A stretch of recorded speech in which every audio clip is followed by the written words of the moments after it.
और बड़ी खबर इस वक्त आ रही है यहां पर, इस वक्त की सबसे अहम और बड़ी खबर। डीएस चौहान उत्तर प्रदेश के कार्यवाहक डीजीपी 1988 बैच के आईपीएस अफसर हैं डीएस चौहान, उनको कार्यवाहक डीजीपी बनाया गया है। लखनऊ से इस वक्त की बड़ी खबर, डीएस चौहान यूपी के कार्यवाहक डीजीपी बनाए गए। अनामिका बातचीत करने के लिए हमारे साथ जुड़ गई हैं। अनामिका, डीएस चौहान को कार्यवाहक डीजीपी बनाया गया है, क्या अपडेट? देखिए, कल ही इस पूरे मामले को लेकर बड़ी खबर तब सामने आई जब डीजीपी मुकुल गोयल को हटा दिया गया था। इसके बाद से ये कहा गया कि जो अतिरिक्त प्रभार है वो एडीजी प्रशांत कुमार को दिया गया, लेकिन आज बड़ी खबर ये आ रही है कि अब डीएस चौहान को डीजीपी का अतिरिक्त प्रभार दे दिया गया है। अगर वैसे भी देखा जाए सीनियोरिटी के अकॉर्डिंग भी, तो जो अधिकारी इस रेस में है डीजीपी पद के लिए, उसमें भी डीएस चौहान का नाम सबसे आगे सामने आता है। लेकिन आज बड़ी खबर सामने आई शासन के स्तर पर कि डीजीपी को का जो अतिरिक्त प्रभार है वो डीएस चौहान को दे दिया गया है। हालांकि इस पूरे मामले में जो परमानेंट नियुक्ति होगी डीजीपी की, उसको लेकर भी पूरा प्रोसेस होगा। लोक सेवा आयोग से जो तमाम अधिकारी है उनकी स्क्रूटनी की जाएगी, सीनियोरिटी के अकॉर्डिंग उनकी नियुक्ति की जाएगी। लेकिन इसके पहले कल जिस तरीके से मुकुल गोयल को हटाया गया, उसके बाद से जो एडिशनल चार्ज था प्रशांत कुमार को दिया गया था, तो आज बड़ी खबर आ रही कि एडिशनल चार्ज अब डीएस चौहान को दे दिया गया है। डीएस चौहान अलग अलग भूमिकाओं में पुलिस में सेवा दे चुके हैं, काफी सीनियर ऑफिसर है, फील्ड का अच्छा खासा अनुभव है इनको। और डीजीपी की रेस में भी जो 2-3 ऑफिसर आ रहे सीनियोरिटी के अकॉर्डिंग, उसमें भी डीएस चौहान का नाम 3 टॉप 3 ऑफिसर्स में सामने आता है। लेकिन आज फिलहाल इनको जो शासन के स्तर पर जो लेटर जारी हुआ है उसके मुताबिक डीएस चौहान को डीजीपी का अतिरिक्त प्रभार दिया गया है। बिल्कुल बिल्कुल Anamika, DS Chauhan DG vigilance के पद पर थे और सबसे महत्वपूर्ण बात है उनका एक लंबा अनुभव है। लेकिन सवाल सबसे बड़ा यह होता है कि 1987 बैच के अफसरों के नाम लगातार चर्चा में चल रहे थे। अगर चाहते तो उनको भी कार्यवाहक डीजीपी बनाया जा सकता था, लेकिन डीएस चौहान पर ही भरोसा क्यों जताया गया? देखिए, जिस तरीके से अगर बात की जाए इस पूरे के पूरे घटनाक्रम में अगर देखा जाए तो डीजी इंटेलिजेंस डीएस चौहान जो कि इस रेस में भी है, साथ ही इसके अलावा इनको फील्ड का अनुभव भी है। और चूंकि बात रही हो सकता है कि भविष्य में कि डीएस चौहान को ही परमानेंट नियुक्ति दे दी जाए, लेकिन अभी चूंकि ये पूरा प्रोसेस है, कई अधिकारी ऐसे हैं जो इस रेस में है, बहुत सारे बात की जाए तो आरपी सिंह से लेकर के बहुत सारे अधिकारी ऐसे हैं जिनका नाम चल रहा है। लेकिन ऐसे में आज बड़ी खबर सामने आई कि डीएस चौहान को फिलहाल परमानेंट नियुक्ति तक अतिरिक्त प्रभार दिया गया है डीजीपी का, जो पहले प्रशांत कुमार को दिया गया था। अगर बात की जाए तो डीएस चौहान की, तो जो इनकी पत्नी है वो भी सीनियर आईएएस ऑफिसर है। और अगर बात की जाए डीएस चौहान की, तो इनको भी लेकर तमाम कयास चुनाव के दौरान लगाए जा रहे थे। लेकिन फिलहाल डीएस चौहान की अगर बात की जाए तो काफी सीनियर ऑफिसर होने के साथ साथ डीएस चौहान को अच्छा खासा लंबा अनुभव भी है। चुनाव में भी इन्होंने अपना कॉन्ट्रीब्यूशन दिया है, चुनाव में भी इन्होंने अच्छे से काम किया है। लिहाजा अगर बात की जाए तो इसके अलावा अगर बात की जाए तो डीजी भर्ती बोर्ड के आर के विश्वकर्मा, डीजीसी डीसीआईडी गोपाल लाल मीणा का नाम भी इसी दौड़ में आगे चल रहा है डीजीपी के लिए। लेकिन जो 3 टॉप ऑफिसर्स है उसमें डीजी इंटेलिजेंस डीएस चौहान का नाम सबसे आगे दिखाई दे रहा था। और आज ये खबर सामने आई कि डीजी इंटेलिजेंस डीएस चौहान को फिलहाल क्या जानकारी मिल पा रही है, कब वो कार्यवाहक डीजीपी का पदभार ग्रहण करेंगे? और इसके बाद क्या मानती हैं आप, जिस समय उत्तर प्रदेश में अभी 24 घंटे भी नहीं हुए कि जो डीजीपी थे उनको हटाया गया, अब कार्यवाहक डीजीपी सामने आए हैं, कितने चैलेंजेस हैं डीएस चौहान के सामने? देखिए, चैलेंजेस काफी ज्यादा है। 1988 बैच के आईपीएस ऑफिसर हैं, ये काफी सीनियर है।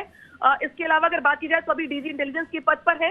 अगर चुनौतियों की बात की जाए तो दोबारा सत्ता संभालने के बाद जिस तरीके से मुख्यमंत्री योगी आदित्यनाथ कानून व्यवस्था के मामले को लेकर कितने गंभीर है, इसको हमने पहले ही देख लिया। नजीर के तौर पर हमने ये भी देखा कि मुकुल गोयल पर जो आरोप लगाए गए या जो कारण गिनवाए गए, काम न करने के, कार्यों की अवहेलना करने के, कार्यों में रुचि न लेने के, इसकी वजह से उनको हटा भी दिया गया। यानी कि डीएस चौहान को जो अतिरिक्त प्रभार दिया गया है, एडिशनल चार्ज दिया गया है, तो साथ में चुनौतियां भी बेशुमार है, जहां पर मुख्यमंत्री के जो दिशा निर्देश है या जो रिस्पॉन्सिबिलिटीज है उस पर खरा उतरने की सबसे बड़ी चुनौतियों की डीएस चौहान के सामने फिलहाल लेटर जारी हुआ है। अभी इसको लेकर ऑर्डर्स आए हैं, तो ये कह पाना कि वो कब चार्ज लेंगे इसको लेके कहना जल्दबाजी होगी, इंतजार करना होगा 1-2 घंटे का, और जिसके बाद ये सामने आ जाएगा कि डीजी इंटेलिजेंस जो डीएस चौहान है वो कल सुबह कार्यभार ले रहे हैं या आज शाम को देर शाम ही चार्ज संभाल लेंगे। तो ये तो बातें सामने आ रही हैं। दूसरी बड़ी बात ये कि जिस तरीके से पिछले दिनों मुख्यमंत्री योगी आदित्यनाथ की अगर बात की जाए तो हमने ये भी देखा कि बहुत सारी जगहों पर शोभा यात्रा के नाम पर या बाकी कार्यक्रमों के नाम पर कानून व्यवस्था को खराब करने वाली घटनाएं सामने आई। लेकिन यूपी इकलौता ऐसा राज्य था जहां पर ऐसी कोई भी घटना सामने नहीं आई। तो इस मुस्तैदी को या इस चैलेंज को एक्सेप्ट करते हुए आने वाले दिनों में भी किस तरीके से फील्ड के ऑफिसर्स के साथ सामंजस्य बनाते हुए कामकाज करना है, इसको लेके डीएस चौहान को अभी फिलहाल वर्तमान में एडिशनल चार्ज दिया गया है। डीएस चौहान डीजी इंटेलिजेंस है, लंबे समय का अनुभव, 1988 बैच के आईपीएस ऑफिसर हैं ये।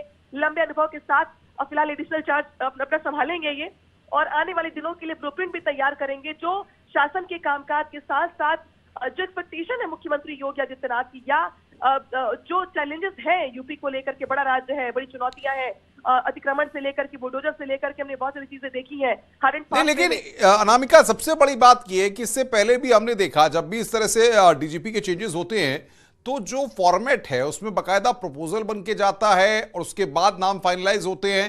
तो अब इसका मतलब यह बात तय है कि अगर उत्तर प्रदेश में डीएस चौहान ही डीजीपी के तौर पर होंगे, यानी कि प्रपोजल जो बन के जाएगा उसमें 87 बैच के अफसरों के साथ 88 बैच के डीएस चौहान का भी नाम होगा। देखिए, बिल्कुल यही प्रोसीजर भी है, यही प्रक्रिया भी होती है कि 1988 बैच के हो या 87 बैच के हो, सीनियोरिटी के अकॉर्डिंग 2 से 3 नाम के प्रपोजल बना करके आगे बढ़ाए जाते हैं। हालांकि इस रेस में भी 2 से 3 नाम आगे कल से घूम मैं रोकूंगा अनामिका। बातचीत करने के लिए ऋषभ मणि त्रिपाठी भी हमारे साथ जुड़ गए हैं, एक बड़ा अपडेट दे रहे हैं। ऋषभ मणि, क्या अपडेट है? डीएस चौहान को कार्यवाहक डीजीपी क्यों बनाया गया है और क्या मकसद है इसके पीछे? क्यों परमानेंट नियुक्ति नहीं हुई? क्यों नामों का प्रपोजल नहीं किया? क्या चल रहा है अंदर खाने, बताइए जरा। अनुपम, देखिए, doctor DS Chauhan, doctor Devendra Singh Chauhan मुख्यमंत्री योगी आदित्यनाथ के काफी करीबी माने जाते हैं। 2 साल पहले ही वो प्रतिनियुक्ति से लौट के आए थे सेंट्रल से, वो सीआरपीएफ में तैनात थे।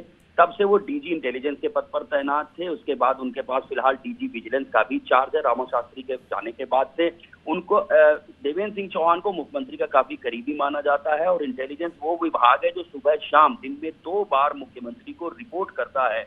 डीजीपी के पास मिलने के इतने मौके नहीं होते हैं मुख्यमंत्री से जितने की डीजी इंटेलिजेंस के पास होते हैं। अगर डीजी इंटेलिजेंस अपने दायित्वों को पूरी लगन, मेहनत और ईमानदारी के साथ निभा रहा है तो जाहिर सी बात है वो मुख्यमंत्री की करीबी प्राप्त कर लेता है। और डॉक्टर देवेंद्र सिंह चौहान के साथ कुछ ऐसा ही हुआ है। देवेंद्र सिंह चौहान वो अफसर हैं जो राज्य की खुफिया जानकारी सुबह शाम मुख्यमंत्री को देते हैं। सरकार में, शासन में लेकर कानून व्यवस्था और क्राइम कंट्रोल से लेकर कहां क्या चल रहा है इसके बारे में मुख्यमंत्री को अपडेट करते रहते हैं। और राज्य के जितने भी आईपीएस अफसर हैं वो बीते काफी समय से डीएस चौहान के भी संपर्क में रहते हैं। वो समय समय पर उनको अपने हिसाब से निर्देश भी देते रहते हैं। चुनाव के दौरान भी डीएस चौहान काफी सक्रिय रहे थे, ये सबने देखा था। तो अब ऐसे में डीएस चौहान को अतिरिक्त प्रभार दिया गया है।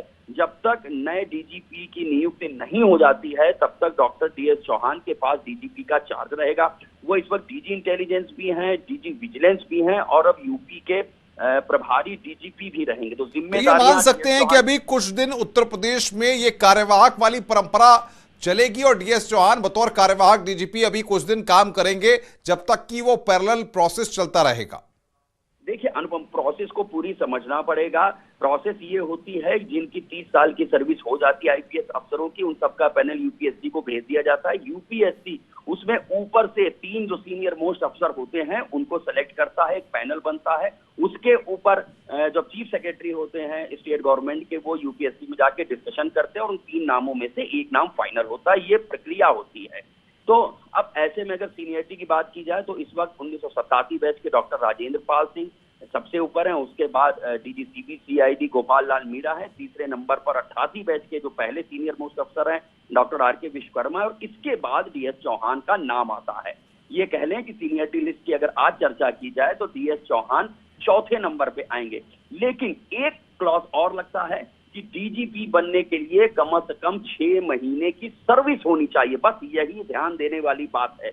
और जैसी मुझे जानकारी है आरपी सिंह और गोपाल लाल मीणा ये अगले साल फरवरी और मार्च में रिटायर होने हैं। तो अगर सितंबर तक, जुलाई और सितंबर तक डीएस चौहान को कार्यवाहक डीजीपी के तौर पर सरकार ने खींच लिया तो उस वक्त जो सीनियरिटी लिस्ट बनेगी तो टॉप 3 में डॉक्टर डीएस चौहान भी होंगे। और उस वक्त डॉक्टर डीएस चौहान को कार्यवाहक या प्रभारी डीजीपी से हटा के फुल टर्म डीजीपी बनाया जा सकता है। और उसी वक्त से डीजीपी जो भी नियुक्त होता है 2 साल के लिए नियुक्त होता है। तो डॉक्टर देवेंद्र सिंह चौहान उस वक्त से लेकर कम से कम 2 साल के लिए यूपी के डीजीपी बने रहेंगे और 2024 का चुनाव वही संपन्न कराएंगे। तो इसको एक दीर्घकालिक स्ट्रेटजी के तौर भी देखा जा रहा है। ऐसा माना जा रहा है कि डॉक्टर डीएस चौहान को पहले प्रभारी डीजीपी बनाया जा सकता है और फिर इसके बाद अगस्त में जब सीनियरिटी लिस्ट में पहले 3 पायदान में डॉक्टर डीएस चौहान आ चुके होंगे, उस वक्त बिल्कुल ऋषभ, जरा एक बात समझाने की कोशिश करिए। कार्यवाहक डीजीपी और फुल फ्लैश डीजीपी,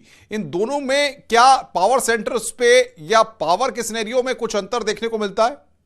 देखिए, तमाम ऐसे काम होते हैं जिसमें डिसीजन लेते हुए उनको सरकार को भरोसे में लेना होगा, जो अपर मुख्य सचिव गृह हैं उनको रिपोर्ट करना होगा, उनसे डिस्कशन करना होगा।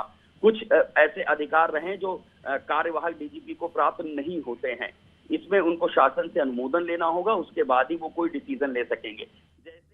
बहुत बहुत शुक्रिया ऋषभ आपका। अनामिका, आपका भी बहुत बहुत शुक्रिया हमारे साथ जुड़ने के लिए। तो कार्यवाहक डीजीपी बनाए गए हैं डीएस चौहान। इस वक्त की सबसे अहम और बड़ी खबर, 1988 बैच के आईपीएस अफसर हैं डीएस चौहान।